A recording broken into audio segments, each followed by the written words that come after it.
We go out west to Eugene, Oregon, where the number 7 Indiana Hoosiers are taking on the number 3 Oregon Ducks. I do remind everybody that these rankings are according to our all podcast poll that's put together by our friends over at the Walk On Red Shirts, but this one actually matches the A people. I think this is the first time we've had a match of the A Look, people. a Don't know little what bit that of says about us. accountability has pulled the AP poll into alignment with the best poll in America. They finally caught up. That's exactly right. So we're thankful for the people over at the AP. Although I will say that one Haley Sawyer, I think is her name, that was getting drugged a couple weeks ago. She also still has Penn State, I Texas, and Florida State ranked. Man, I gotta So tell you what, if I was her, I would do everything I can to keep my head down after getting that controversy a couple weeks ago. And instead, she's like, no, you know what? I'm gonna stick to the script. I got my marching orders. something, man. She's just committed to the bit at this point. You're absolutely right. Here's our new endpoint. Indiana does travel to Oregon. Number 7, Indiana taking on number 3, Oregon. Garrett, this is a game I'm really excited for a lot of reasons. We know the story about Indiana, right? We know that as a collective college football consciousness, it feels like no matter what they do, they still get doubted, right? They go they go 11-1 in the Big 10 last year. We're still wondering if they're actually legit. They start off this year by beating a top 10 team at home by 50 plus points, and we're still sitting here wondering, yeah, but can they win the big one on the road? Now they get to finally have a chance to check off that last box, and it is the toughest box to check off for any coach. Kurt Cignetti has done a lot of good in his almost 1.5 years at the helm at Indiana. This is the last thing he's missing, right? Big time signature win on the road. It is the toughest thing to do, toughest box to check. And it's even tougher when you go to a place like Autzen Stadium. Oregon currently has the longest home winning streak in the NCAA at 18 games. That is maybe not a moniker that you want. After a couple weeks ago, the top 2 that were in front of them, Georgia and Washington, went down on the same day and a couple weeks ago. Indiana, it hasn't just been a Cignetti problem getting that big time road win. Indiana has not had a ranked road win in front of fans since 2014. They did win a road game in 2020 at Wisconsin, but the attendance officially was whoever's, player support personnel were in the stadium. There were not any real fans in the stadium for that one. So it's been a while since Indiana has had the chance to do it. These are a couple of teams that have shown that they are some of the most efficient in all of college football. They're both ranked way, way up there on the efficiency metrics. Beating the brakes off a team like Illinois is going to do that for Indiana. Getting a big win on the road, no matter how you do it, in the case of Oregon, is going to do that, but not without their question marks, right? I do think that Oregon, the win looked amazing a few weeks ago, but you might see some people starting to pick Indiana as this week goes along on the back of saying Oregon, maybe their win just hasn't aged as well against Penn State. I'll turn it over to you, Garrett. Where are you leaning in this big time Big Ten matchup? I want to start by saying that I think both of these teams are legit. Like, I don't think that just because these teams are playing and there's going to have to be a loser, that doesn't mean that whoever loses this game is exposed or bad or terrible or fake or whatever, right? So even if Indiana loses this game, I don't think that that's the situation for them, right? I don't think that they're going to be in a situation where we have to say that they're a bad team. I do have Oregon covering the 7.5 right now. I think that they're a really good team. I think that they are in that top 3 between them, Miami, and Ohio State, where I would consider those 3 the best teams in the country right now. And I think there's a big gap between them and number 4. A lot of this, look, I understand that there's going to be a lot of conversation about Penn State and about how that really doesn't look like that good of a win anymore. And I understand the criticism there. A couple things that I want to point out. Number one, they took their foot off the gas pretty heavy at the end of that game and kind of allowed Penn State to get back into that game. Like, if you were really just kind of watching it, it seemed like they were trying to maybe run a little clock, play a little conservative, and just get out of there. And I also want to give them credit because whiteout is an incredible environment, regardless of how good Penn State really is. It's tough to go into that stadium and win regardless. So I want to give Oregon their credit before I kind of talk about why I think they're that good. And a lot of it has to do with just how good they've been. offensively, with Dante Moore being one of the best quarterbacks I think in the country.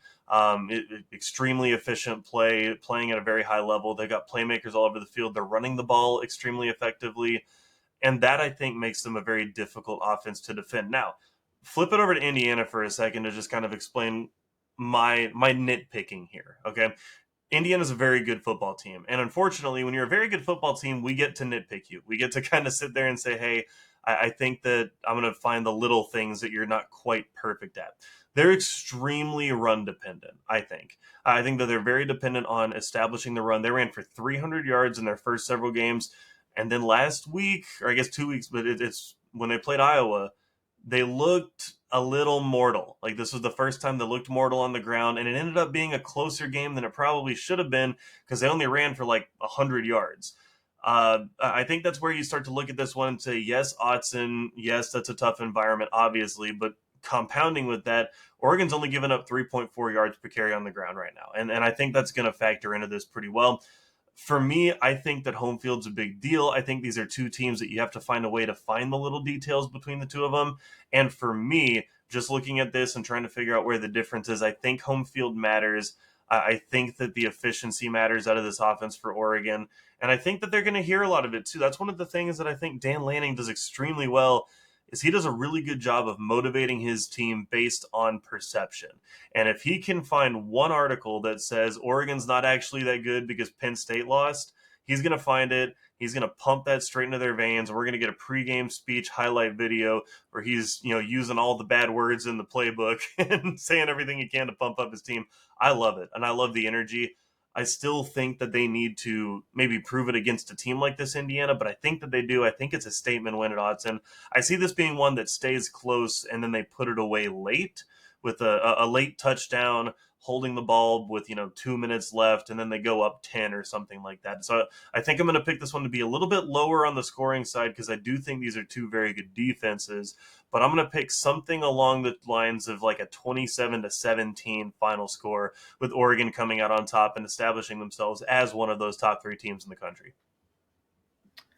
Yeah, I definitely would not be surprised to see that happen. I will say one thing about the Indiana.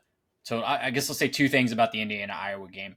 I think it was a letdown look ahead spot, like a very Sure. clear down from Illinois, getting really hyped at that big home game, looking ahead to Oregon, even though they had the bye week in between. Totally get that though, and Kinnick is a really tough place to play.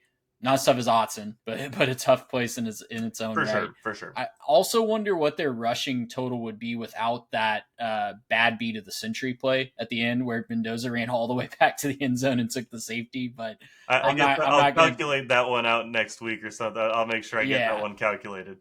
I'm not gonna make you check your work on the fly there. Just wanted to throw that in case before any Indiana fans reminded us of that. But you're absolutely right. On the whole, they did struggle to run the ball against a really physical Iowa defensive front. That is my concern about Indiana. But I'm going to take Indiana plus 7.5. I think that's a big spread. I do think Oregon wins this game outright, but it has the feel to me of that very similar flow. Maybe not as many points as the Oregon Ohio State game in Autzen last year, but I feel like it's going to have a similar flow to the first time that those two teams met up, where it's kind of just two really good teams trading punches. Maybe the team that has the ball last wins, or has to make a big stop to avoid the other team from kicking a game-winning field goal like that game last year. What I think can turn this on its head is that Indiana front seven. They are so good at creating havoc. They are second in tackles for loss a game and eighth in sacks per game. They also allow just 0.71 yards before contact on rushing plays. That is insanely, insanely good. They just don't give you any room to breathe on the offensive side of the ball.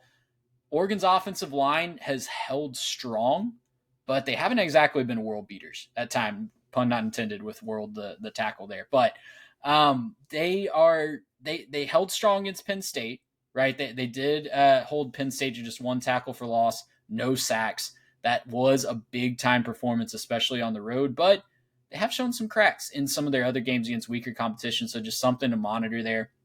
Like I said, I like Indiana to cover. I do think Oregon wins. And I think we're walking away from this one thinking that these are two teams that are going to be at least hosting a first round college football playoff game.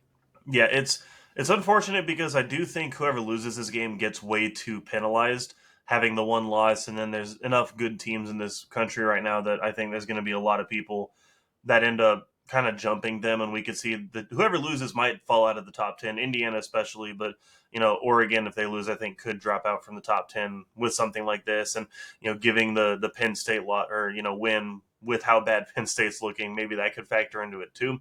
But with all that being said, like again, I think these are two very good teams, and I don't think either of these teams are out for the season based on this. Like I think that whoever wins this game is clearly on the inside track, but whoever loses this game is probably going into the end of the season with one, maybe two losses, looking for one of those last playoff spots. And obviously, you don't want to put yourself in that position, but that's just kind of what life is when you're playing at the top of the Big Ten, which is one of the two best conferences in football. Checking my math for a second, it was minus 49 on that last drive.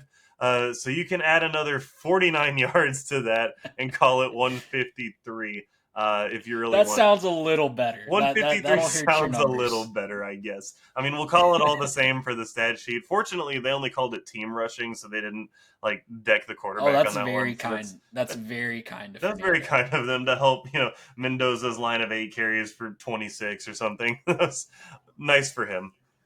Whoever, if you had his more, I don't know what his rushing number was on Underdog that day, but you're very thankful It that was that went to. 25. You're very thankful that that went to the team. Well, write in, let us know in the comments or on Spotify. You can comment on Spotify, comment on YouTube, wherever you're listening to this or watching this.